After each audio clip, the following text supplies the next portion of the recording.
Demographical data for target audience is the laziest way to do marketing. When I was learning, it was all about buyer personas. You might have heard of avatars. There are a lot of different ways that we talk about it. ICP is the current acronym that as marketers like to confuse people with. And what ICP means is ideal customer profile. When you think about your ideal customer profile, that doesn't mean that there aren't other personas that might fit into that. You might be primarily targeting young, fresh graduates from university who are interested in getting fit.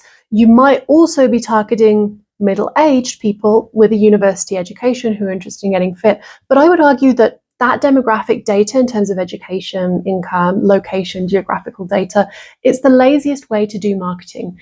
Anything that you can get from a census requires very little interpretation and very little humanity in your marketing. And we all know from psychology that that is what sells, humanity. So the much better way to do it.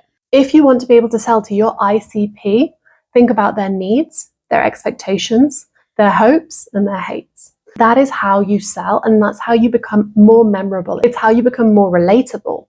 Now, let me give an example. Rightwiser doesn't sell to business owners living in the USA who earn a certain amount per year or who have an annual recurring revenue of a certain amount. That's not really what we're about. We're about catering to people who are tired of bad marketing, perhaps have had their fingers burnt by other marketers and have lost a lot of faith in the system, but they don't particularly enjoy sales outreach or inbound marketing, and they would like to find a way that's more organic, less icky feeling to them, and that's what we help them with. So for that reason, for me, it doesn't matter what gender, what age group, what income bracket you're in, there are ways that we can help. There are ways that we can help by speaking to somebody's needs. Their hate might be doing marketing themselves, in which case we can cater to that through our messaging to show people how we help them and reach the clients that are ideal for us and vice versa.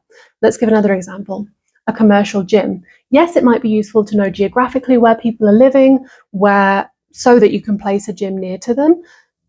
When would they usually go to the gym? Would they go after dropping the kids off at school? Would they go in the evening after work? Do they go in the middle of the night because that's when it's nice and quiet and they like to work out when it's cool? All of those things are important, but the most important parts are not measurable with census data. I would recommend a commercial gym look harder at people's motivations, their hopes and their hates. Perhaps their hope is to look a certain way. Perhaps their hope is to feel better in themselves. Their need might be that the doctor told me to lose or gain weight or to lose or gain muscle, whatever it might be. But there's always a much more intimate reason behind somebody's desire to go to the gym.